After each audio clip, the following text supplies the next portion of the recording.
Hello everyone, my name is Isabel and welcome back to my channel, Your Friendly Budgetarian. For today's video, I will be going over my budget for the month of October.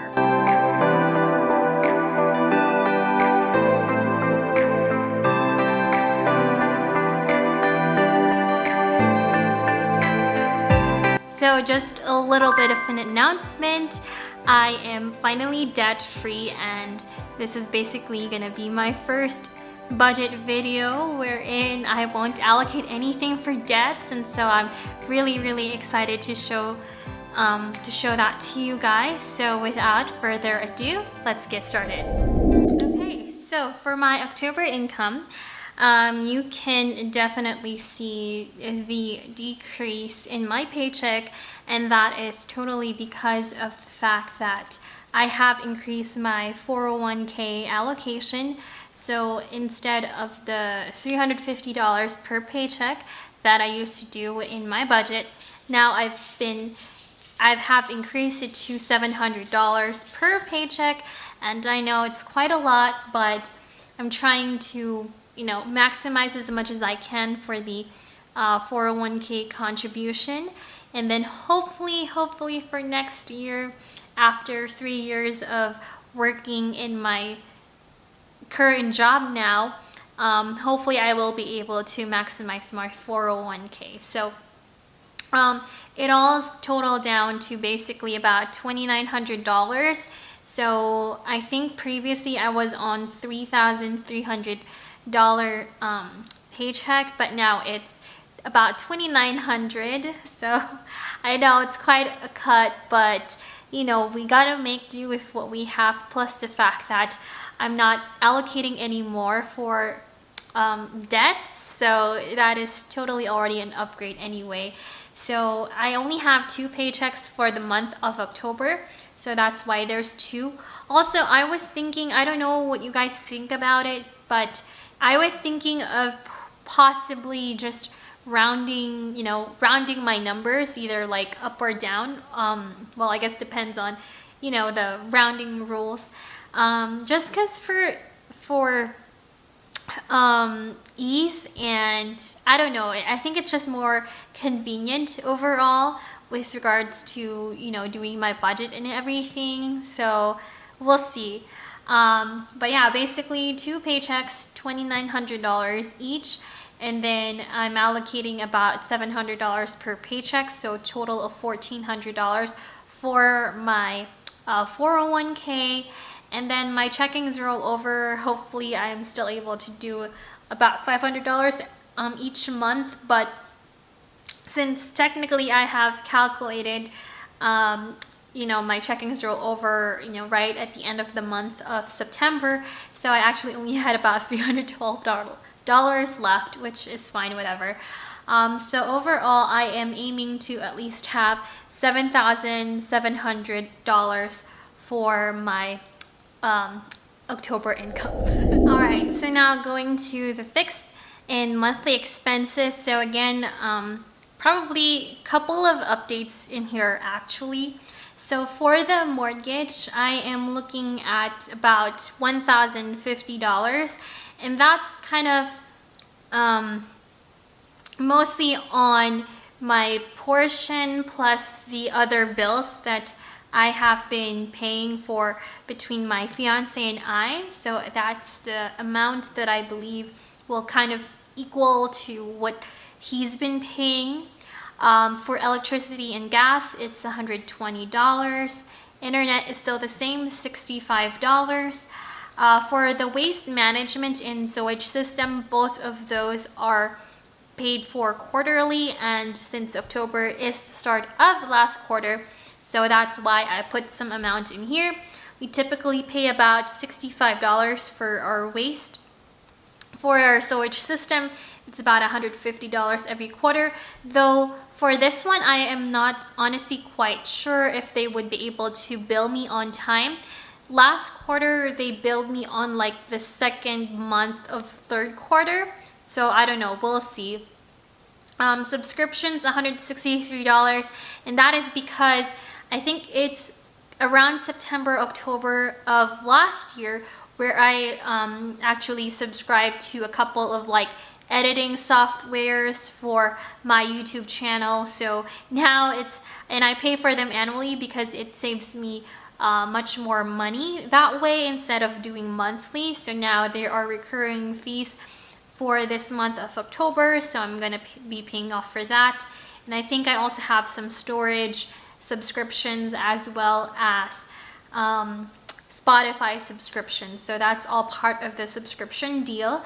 Phone, I have not been paying that off. It's my fiance who's paying that, but I'm just putting it in there just so I know that, you know, we have that fixed monthly expenses, and who knows if maybe I'll try to just handle it so that I handle all the bills, and then, you know, just for convenience again. I'm not sure.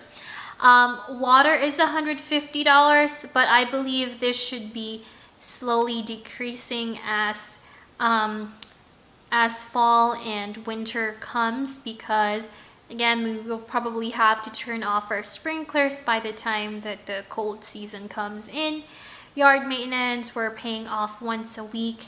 We pay someone to cut our grass and all that stuff because we do have a big yard. We don't have time to do those anymore. So now we're hiring someone to do it professionally for us. And then life insurance is another big thing.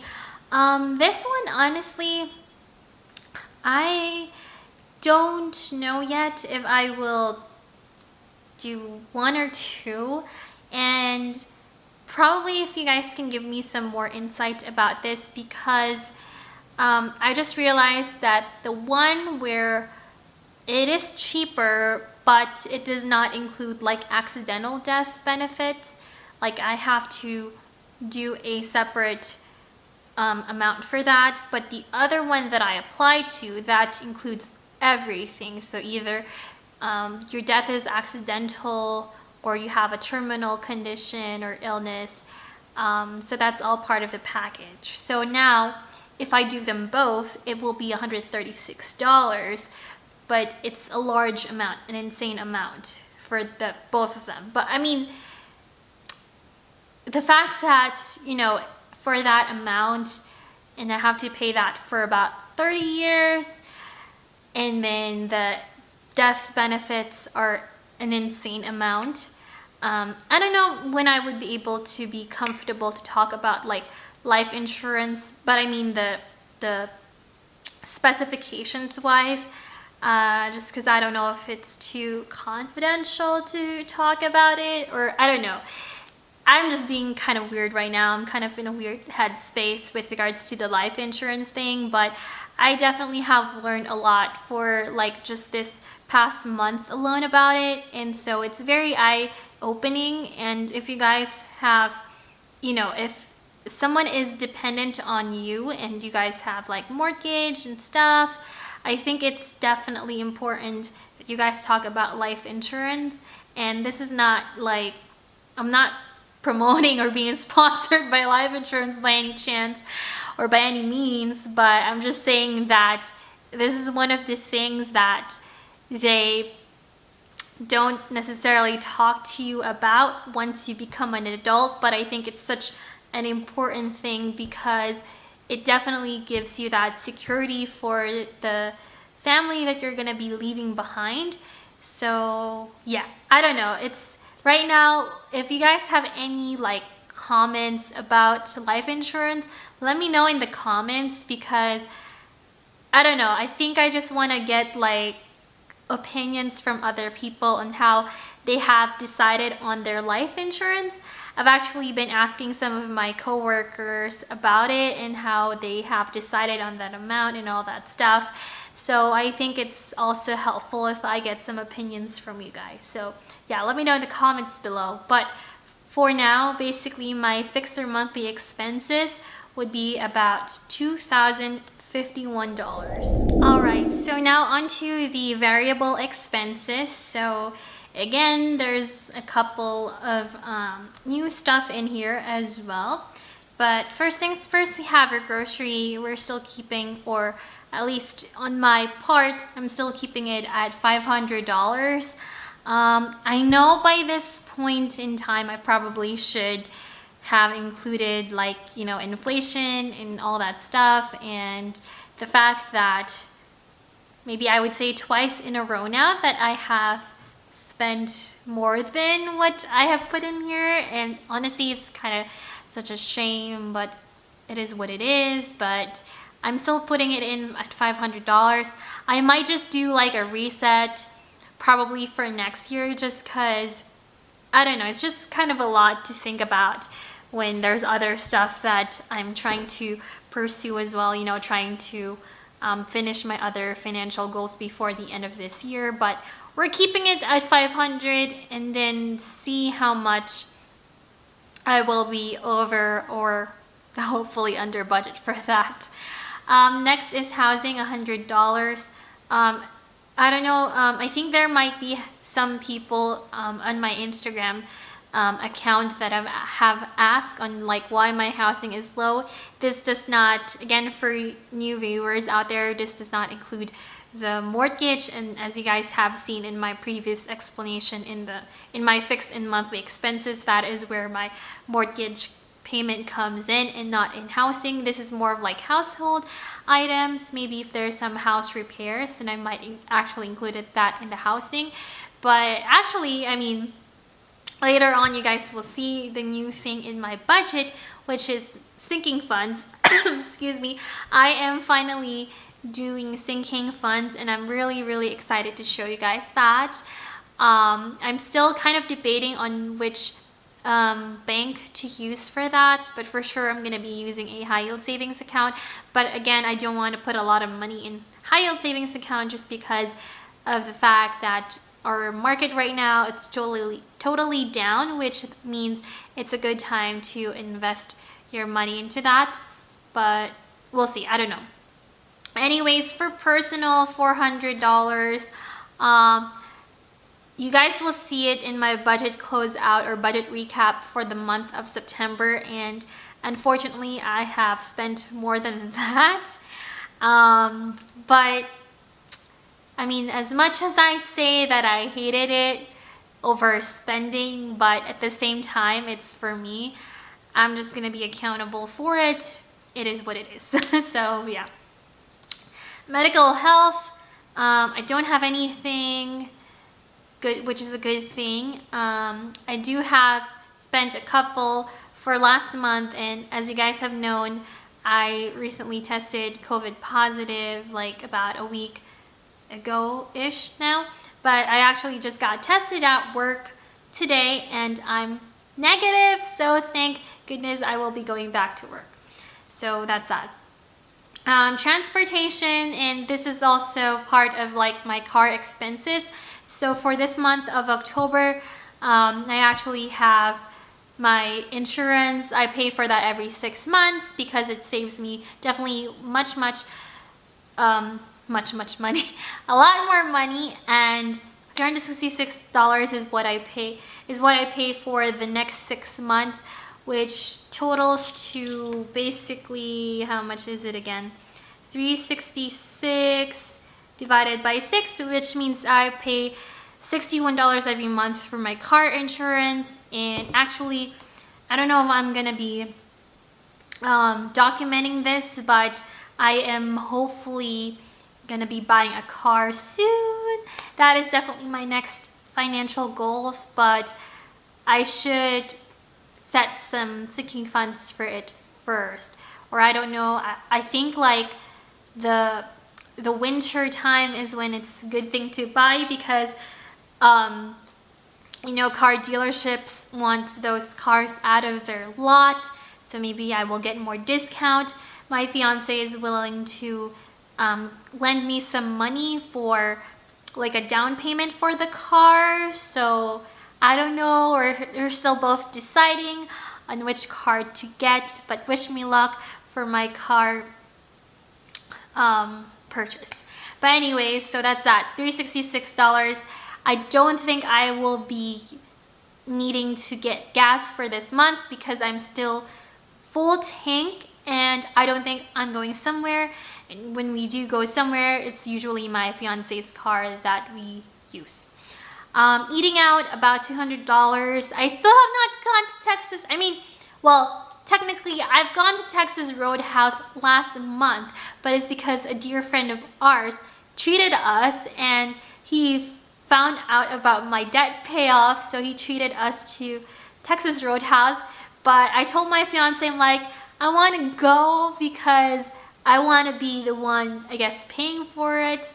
And technically, when our dear friend like treated us to Texas Roadhouse, I'm still not officially 100% debt free at that time. I was like almost. So this time around, I'm 100%. So that's why I would still want to go to Texas Roadhouse.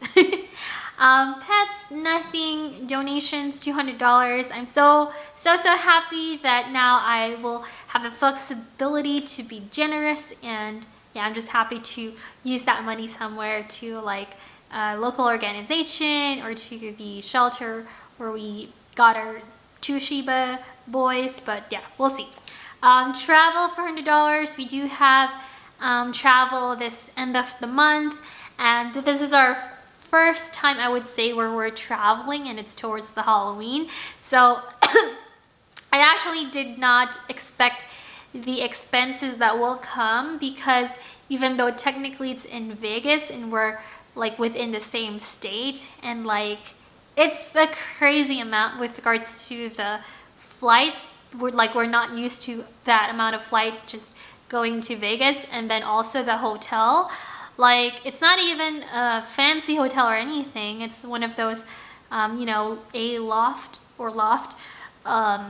but it's fine. But I told my fiance, I'm like, this is probably the last time we're gonna travel during the Halloween weekend and in Vegas, because it's just so hella expensive from what we're used to. So yeah, but this travel expenses, we are technically, the other stuff are already paid for, so this is just probably mostly when we go eating out with friends and stuff.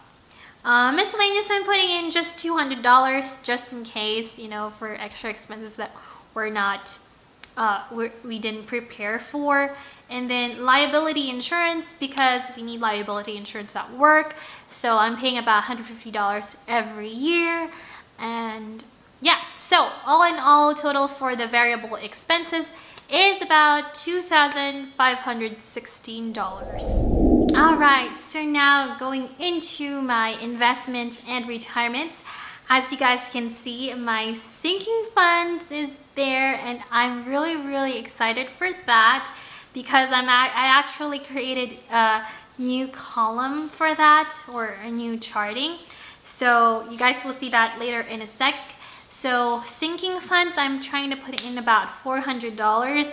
Not a lot, because I was trying to first is increase my 401k contribution, which I already technically did. My second one is fulfilling my HSA account before the end of this year. My third one is my IRA, and then after that, then I will go into the sinking funds as well as in my brokerage.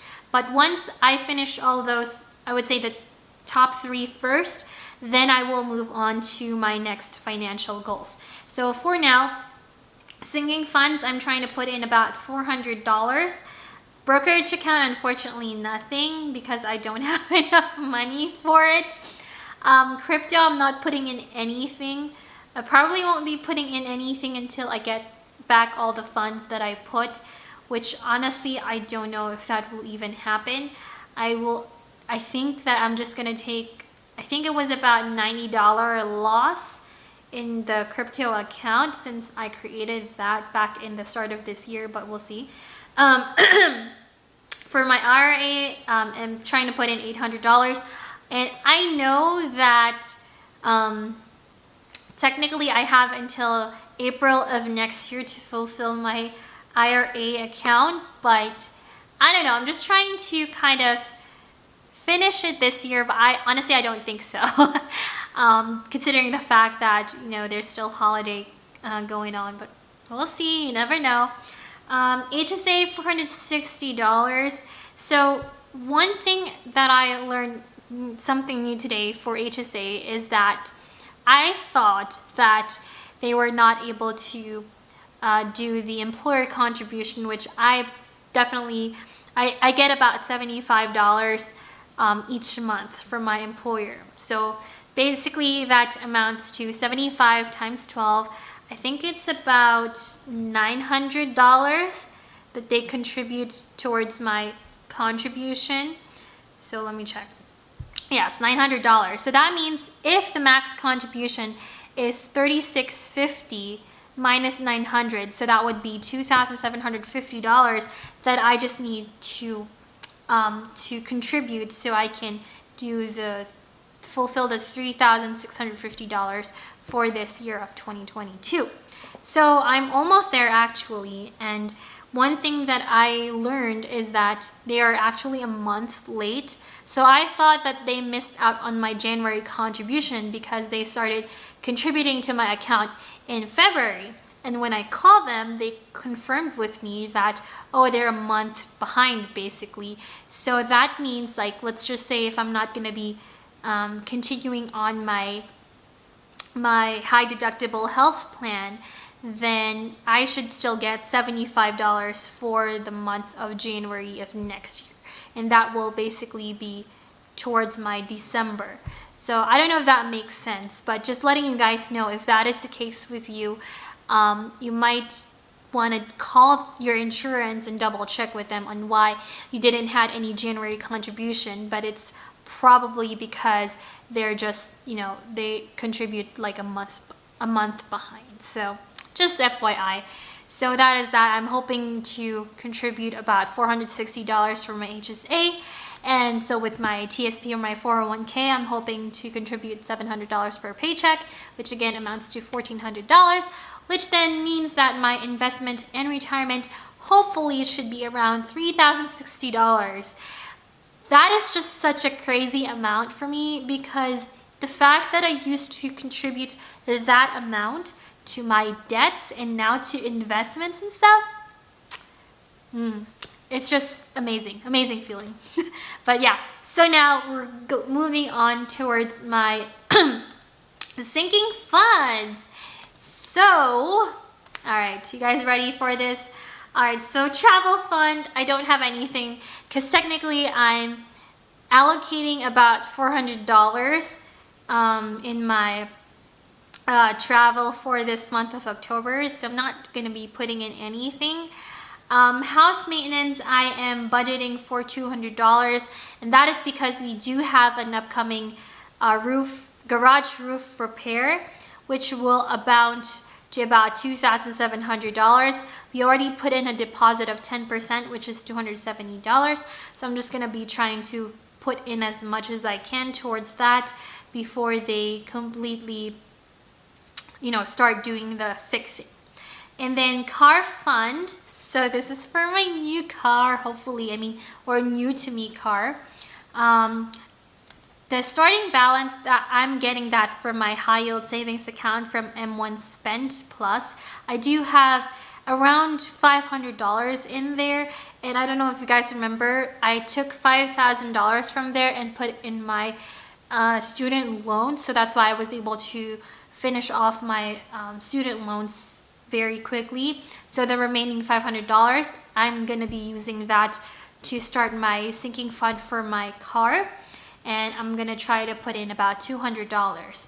And then for my HSA fund, I don't know, I just realized that I might as well just put it in here. And technically it's not necessarily a sinking fund, but I also kind of just want to monitor it. So I'm putting it in here. So my starting balance is at $1,516.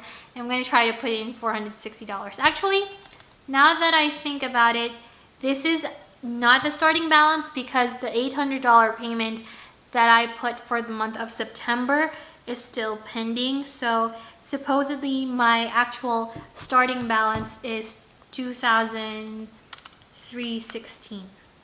So that's the right amount.